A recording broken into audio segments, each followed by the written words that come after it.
There is a question that has been circulating quietly in architectural circles, in real estate investment forums, and in the corridors of Dubai's most powerful development companies. Not loudly, not with alarm, but persistently and with increasing seriousness. The question is simple. What happens to the Burj Khalifa when it is no longer the tallest building in the world? For 15 years, that question had no urgency. The Burj Khalifa opened on January 4, 2010, and nothing came close to threatening its position. Standing at 828 meters, it did not just break the previous record, it shattered it. The previous title holder, Taipei 101 in Taiwan, stood at 509 meters. The Burj Khalifa surpassed it by more than 300 meters. That is not a record. That is a statement. It told every city on earth that Dubai had arrived at a level of ambition that the rest of the world had not yet imagined. And for a decade and a half, that statement held. Other cities built tall. Dubai kept building taller. The skyline expanded around the Burj Khalifa, but nothing touched its crown. The tower became more than a building. It became the shorthand for Dubai itself. The image that appeared in every travel documentary, every investment pitch deck, every conversation about what the 21st century city could look like. The Burj Khalifa was not just the world's tallest structure. It was the most recognizable proof that ambition, when backed by enough capital and enough political will, could produce something genuinely unprecedented. But the era of that unchallenged status is now measurably, concretely, and verifiably coming to an end. The Jeddah Tower, currently under construction in Saudi Arabia, is designed to exceed 1 kilometer in height. Not by a small margin, the structure is planned to surpass the Burj Khalifa by a significant architectural distance, becoming the first man-made structure in history to cross the 1 kilometer threshold. The project has faced delays and financial complications over the years, but as of 2025, construction has resumed with renewed momentum. The target completion date is 2028. That is not a distant projection. That is 3 years away. What makes this particularly significant is not just the height. It is the name attached to the design. The Jeddah Tower was designed by Adrian Smith, the same American architect, then working at Skidmore, Owings and Merrill, who designed the Burj Khalifa itself. The man who created the world's tallest building is now the man building its replacement. That is not coincidence. That is a signal about where the center of gravity in global architectural ambition is shifting. And the threat does not come only from Saudi Arabia. Within Dubai itself, the Burj Azizi, a 725-meter tower currently under construction near the Dubai World Trade Center, is on track to become the world's second tallest building upon its completion, which is projected for 2028 as well.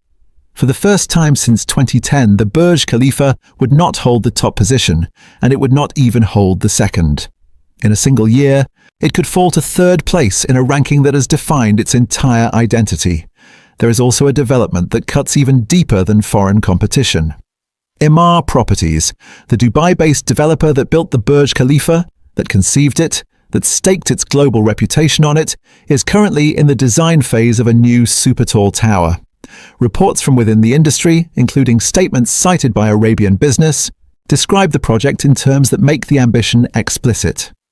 A source close to the development told the publication that the new tower would be, in their words, the biggest thing built, not just in Dubai, but the world, since the Burj Khalifa. Emaar, they said, had done it once, and therefore knew better than anyone how to do it again. That sentence deserves a moment of careful consideration. The company that built the Burj Khalifa is now describing its own creation as the benchmark to be surpassed. Not preserved, not celebrated as unrepeatable. Surpassed. When the builder of a monument starts designing the monument's successor, the symbolic life of the original structure has entered a new and more complicated phase. This is the context in which the question about the Burj Khalifa's future has to be understood. The building is not crumbling. It is not being abandoned. It is not closing. But the single most powerful element of its identity, as the superlative that makes it unlike every other address in the world, is on a documented, financed, architecturally designed path toward obsolescence. And that changes things. Not immediately, not catastrophically, but structurally and in ways that are already visible in the data. The Burj Khalifa has always been two things simultaneously: a building and a record. For 15 years, those two things were inseparable. What happens when they are pulled apart? What remains of the building when the record belongs to someone else? That is not a hypothetical question. It is the question that Dubai's real estate market, Emaar's boardroom, and every investor who holds a unit in the tower is already, quietly, trying to answer. There is a version of the Burj Khalifa story that the promotional material tells very well. 15 years of operation. Occupancy rates consistently between 85 and 90%.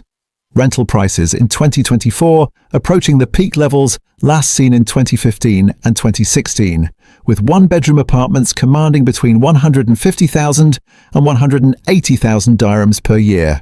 Total residential sales since 2010 reaching 8.8 billion dirhams, the highest figure ever recorded for a single building in Dubai's history, 43% ahead of the next closest competitor, Atlantis the Royal. A 5-bedroom branded residence sold in 2024 for 44 million dirhams. Capital appreciation of 58% between 2020 and 2024. These are not weak numbers. By any conventional measure of real estate performance, the Burj Khalifa is a functioning, occupied, commercially active building with genuine demand. Anyone who tells you the tower is collapsing financially is not reading the data carefully. The occupancy is real. The transactions are real. The demand from high net worth buyers, particularly from Europe and the Gulf Cooperation Council, has shown no meaningful sign of cooling entering 2026. The building works. People live in it, work in it, visit it, and continue to pay significant sums to do all three. But real estate is never evaluated in isolation. It is evaluated in relation to its market. And when you place the Burj Khalifa's performance alongside the broader downtown Dubai market, a more complicated picture begins to emerge, one that the promotional narrative tends to move past quickly. According to data from Property Monitor's fourth quarter 2024 report, the vacancy rate inside the Burj Khalifa stood at approximately 6.8%. That sounds low, and in absolute terms it is. But the downtown Dubai average vacancy rate at the same period was 9.2%. The Burj Khalifa is outperforming the district average on vacancy, but the gap is narrower than the building's iconic status might suggest. For the world's most famous address, a lead of 2.4 percentage points over its own neighborhood is not the dominance the brand implies. The rental yield data is more pointed. Gross yields on Burj Khalifa units in 2024 ranged between 4 and 5.5%. The downtown Dubai average for the same period was 5.2 to 6.1%. Net yields, after accounting for the building's substantial service charges, fell to between 3.5 and 4.5% for Burj Khalifa owners, against a downtown net average of 4.5 to 5.3%.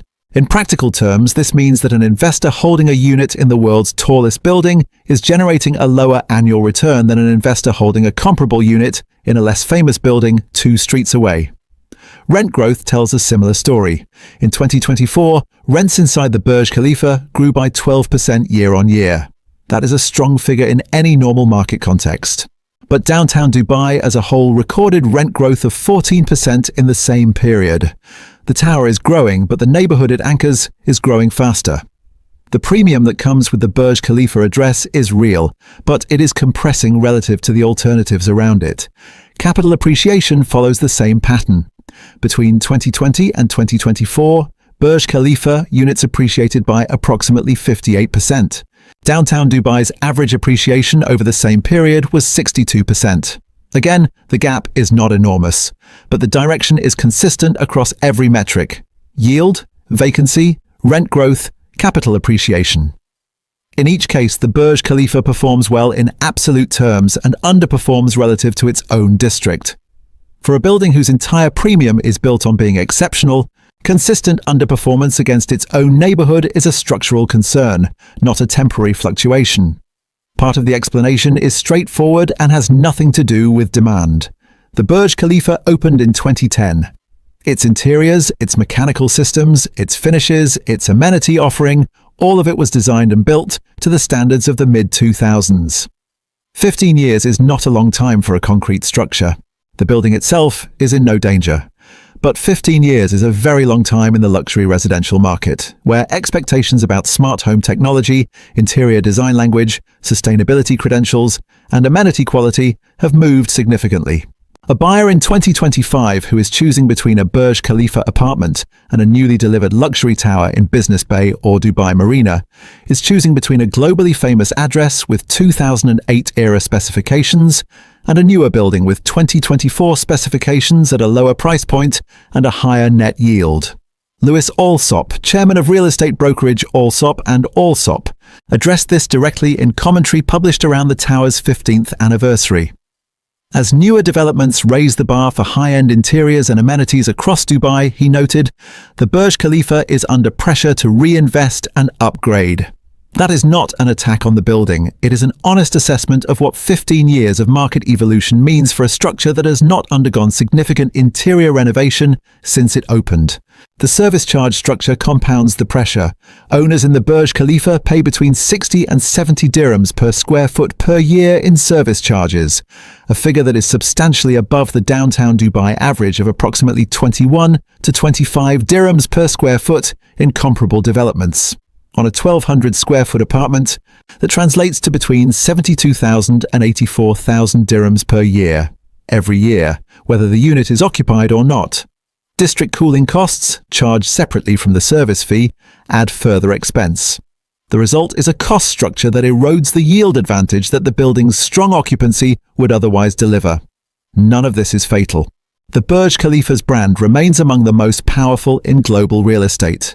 The average resale time for units in the building, at 45 to 75 days, is longer than the downtown average of 28 to 40 days, which reflects the narrower pool of buyers who can and will pay the premium. But those buyers exist, and they continue to transact. What the data reveals is not a building in crisis. It is a building at an inflection point, still performing, still desirable, but showing the first measurable signs that its status as the unquestioned apex of Dubai's residential market is no longer guaranteed by name alone. Most people who visit the Burj Khalifa think about what they can see. The view from the observation deck on the 124th floor, 555 meters above street level. The Dubai fountain choreographed across the artificial lake below. The glass exterior catching the desert light at angles that the architects at Skidmore, Owings and Merrill calculated across more than 40 wind tunnel tests before a single cubic meter of concrete was poured. What almost nobody thinks about is what it costs every single day to keep that image intact. The operational reality of the Burj Khalifa is one of the most demanding facility management challenges in the world. Not because anything is broken, but because the sheer scale of the structure means that every routine task, cleaning, climate control, maintenance, safety compliance, occurs at a magnitude that has no real parallel in the building industry. When facility management teams describe their work inside the tower, the numbers that emerge are not intuitive. They require a moment to process. Start with energy. The Burj Khalifa consumes an average of 160,000 kilowatt hours of electricity per day under normal operating conditions. At peak demand, that figure can rise considerably higher, with the building's electrical infrastructure designed to handle up to 50 megavolt amperes simultaneously. Reports citing sources within the Dubai Electricity and Water Authority place the average daily electricity cost at approximately $125,000. That is not an annual figure. That is per day. Across a full year, the electricity bill alone represents a cost in the tens of millions of dollars before a single repair is made, before a single elevator is serviced, before a single window is touched. The water system operates at a comparable scale. The tower's internal plumbing supplies an average of 946,000 litres of water daily, the equivalent of filling a standard Olympic swimming pool roughly twice over every 24 hours. The building's cooling condensate system recycles approximately 68 million litres of water annually, redirecting it to the surrounding landscaped park rather than discarding it. The solar panel array installed on the roof of the adjacent offices structure heats 140,000 litres of water per day, reducing energy demand by the equivalent of 3,200 kilowatt hours daily. These sustainability systems are genuine and functional. They are also expensive to install, maintain, and periodically replace. Then there is the exterior. The Burj Khalifa's outer cladding consists of more than 26,000 individually hand-cut glass panels, covering a total surface area in excess of 174,000 square meters. Every one of those panels needs to be cleaned. In a structure of conventional height, window cleaning is a routine maintenance task. At 828 meters, it is a logistical operation.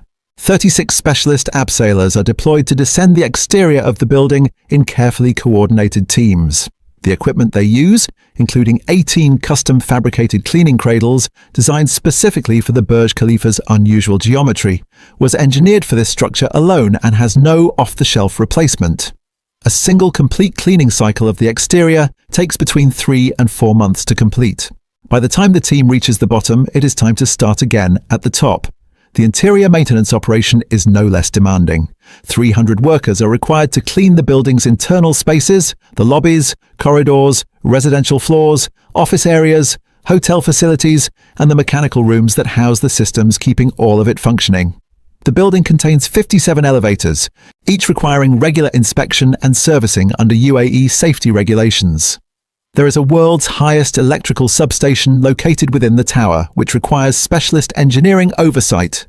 The fire suppression systems, pressurized air compartments located at every 35th floor, and the building's emergency evacuation infrastructure all demand annual compliance inspections, the costs of which are passed through to owners and residents via the service charge structure.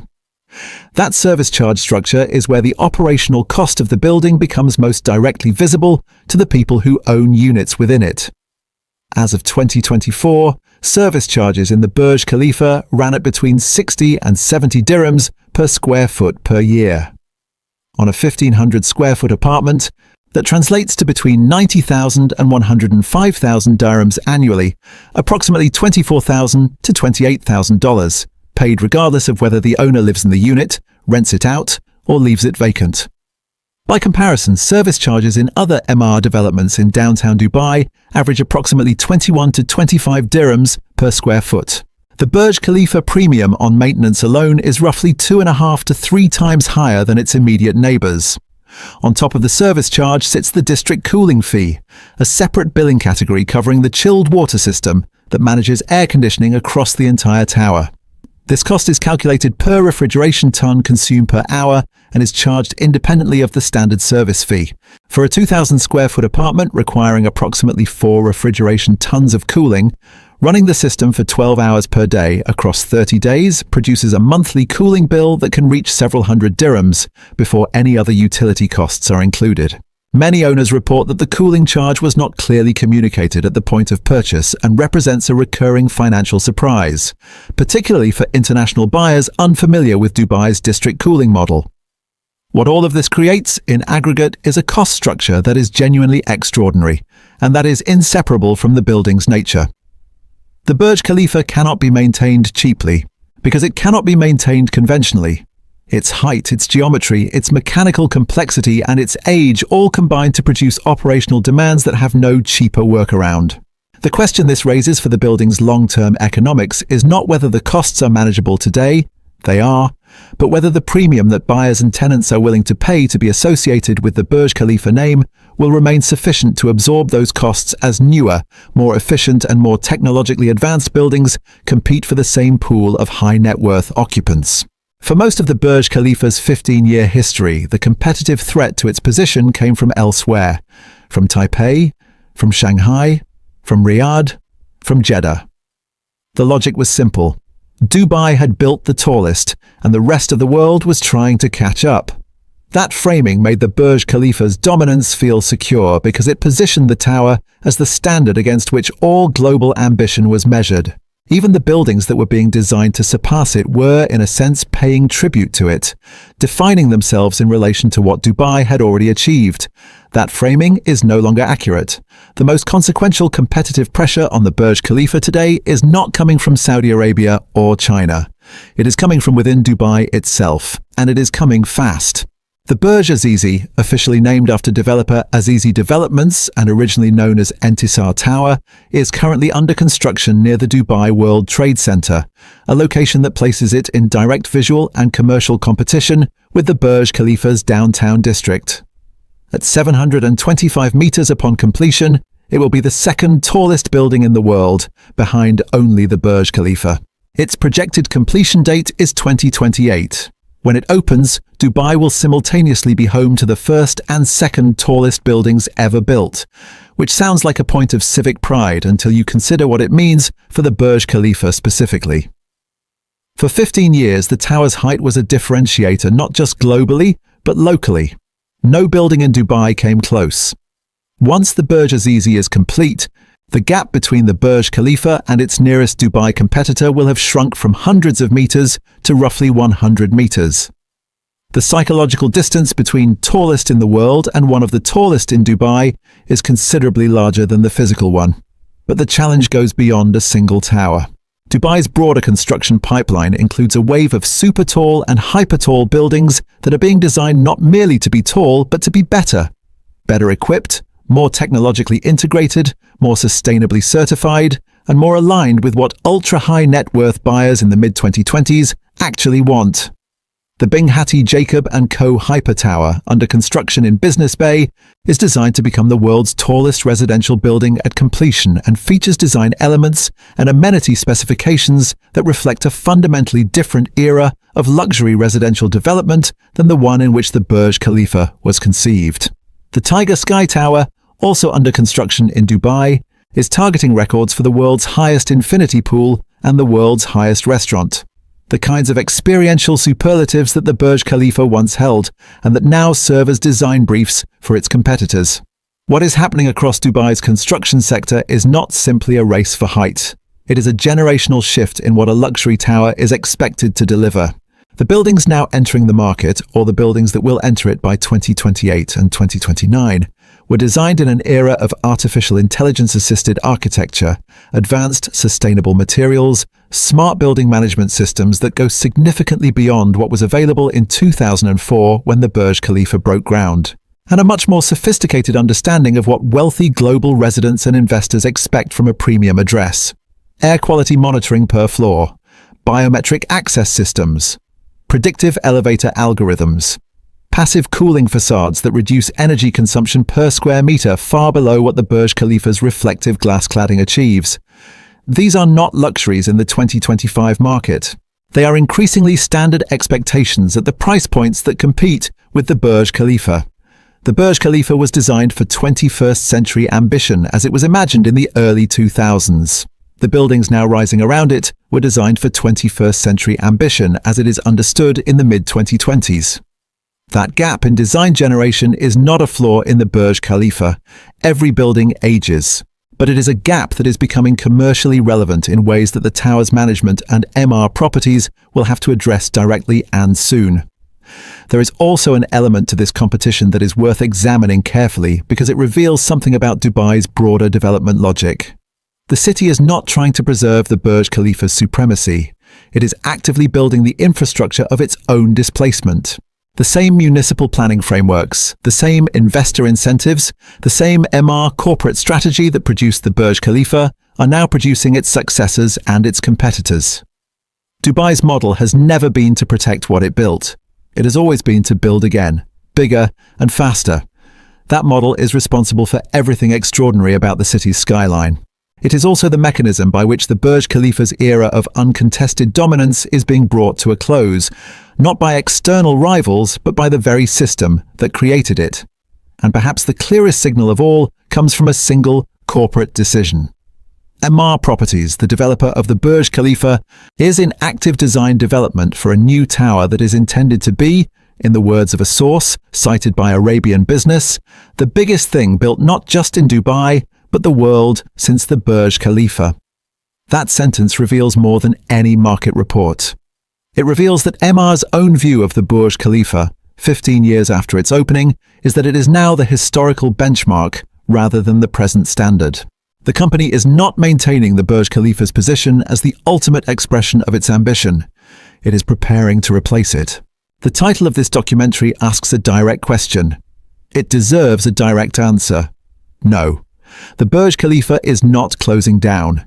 It is not collapsing structurally, financially, or commercially. The building that opened on January 4, 2010, will in all reasonable probability still be standing, occupied, and operational decades from now. The concrete and steel at its core, 828 meters of reinforced structure designed to withstand wind loads of up to 250 kilometers per hour, engineered across more than 40 wind tunnel tests, built by a joint venture of Samsung, Arab Tech and Six Construct across 22 million man-hours of labor, does not deteriorate on a 15-year timeline. The Burj Khalifa is not going anywhere in any physical sense, and anyone who tells you otherwise is not engaging with the engineering record. But that is not really what the question is asking, and anyone who watched the first 4 chapters of this documentary already understands that. What is actually closing, but see, what is genuinely, verifiably, and irreversibly coming to an end is not the building. It is the era. The era in which the Burj Khalifa represented something that nothing else on earth could claim. The era in which its title was singular, its position uncontested, and its premium in the market self-sustaining simply by virtue of what it was. That era has an end date, and that end date is not speculative. It is scheduled. By 2028, the Jeddah Tower is projected to exceed 1 kilometer in height and claim the world record that the Burj Khalifa has held since 2010. The Burj Azizi, at 725 meters, will become the second tallest building in the world in the same year. Emaar, the developer of the Burj Khalifa, is in the design phase of a new tower intended to surpass its own creation. The architect who designed the Burj Khalifa is designing its successor in another country. The city that built the Burj Khalifa is now building the buildings that will make it a historical reference point rather than a present superlative. None of this is hidden. None of it requires reading between lines. It is happening in public, on construction sites that are visible from the Dubai World Trade Center and from satellite imagery, announced in corporate press releases and covered in architectural trade publications. The transition from the Burj Khalifa's era to the next era is already underway. What remains genuinely uncertain is what that transition means for the building in the long run. And here, the honest answer is that the evidence points in 2 different directions simultaneously, and responsible analysis requires holding both. On one side, the Burj Khalifa's occupancy has remained between 85 and 90% through multiple market cycles, including a global pandemic, a regional real estate correction, and a period of significant new supply entering the Dubai market. Its total residential sales since opening represent the highest figure ever recorded for a single building in Dubai's history. It attracts buyers and tenants who are not primarily motivated by yield. They are motivated by status, by the address, by the specific and unrepeatable quality of owning or renting in the world's tallest building. That motivation does not vanish on the day the Jeddah Tower opens. The Burj Khalifa will still be the Burj Khalifa. The Empire State Building was surpassed in height by the World Trade Center in 1972. It remains one of the most recognized, most visited, and most commercially successful buildings in the world more than 50 years later. Legacy is not nothing. On the other side, the financial metrics that underpin the building's investment case are already showing the early stages of compression. Net yields below the downtown Dubai average, capital appreciation below the district average, service charges 2 to 3 times higher than comparable developments nearby, an aging interior specification that will require significant capital investment to bring in line with what newly delivered luxury towers offer. A competitive landscape that is filling in around the Burj Khalifa at a pace and with a quality that Dubai has not previously generated at this scale. And a developer, Emaar itself, that is actively designing the building's replacement rather than protecting its supremacy. Faisal Durrani, partner and head of research for the Middle East and North Africa region at Knight Frank, captured the current moment with precision in commentary released on the tower's 15th anniversary. Citywide prices ended the 2024 up 19.1% on 2023, he noted, with the Burj Khalifa recording growth of 12.9%, a remarkable achievement given the dearth of properties for sale, but one that nonetheless placed the tower below the market's overall trajectory. Remarkable achievement, below the overall trajectory. Both sentences are true simultaneously. That is the condition the Burj Khalifa is in right now. Still remarkable and beginning to lag. Still iconic and beginning to age. Still the tallest building in the world and on a documented timeline toward losing that title. The question that the title of this documentary poses is sensationalist by design. Buildings of this structural and financial scale do not close. But the question behind the question, whether the Burj Khalifa's position as the absolute apex of Dubai's urban ambition is permanent, has an answer that the data makes increasingly clear. It is not. The apex is moving. Dubai is building upward again, and the Burj Khalifa, for the first time in its 15-year history, is no longer at the top of those plans. It is the reference point those plans are measured against. That is a different thing entirely. And for a building whose entire identity was built on being the reference point for the world, the distinction matters more than it might appear. What the Burj Khalifa is, and will remain, is one of the most significant architectural achievements in human history. A structure that proved something genuinely new about what engineering and capital, applied without conventional limits, could produce. A building that reshaped a city, and through that city, reshaped the global conversation about what the 21st century skyline could mean. That is not diminished by what comes next, but it is changed by it. And the change is already happening in the form of cranes rising on construction sites across Dubai and Jeddah, in the form of design studios in Chicago and London working on towers that will carry the record forward, in the form of a real estate market that is quietly, measurably, and without any drama at all, beginning to price in a future in which the Burj Khalifa is the past.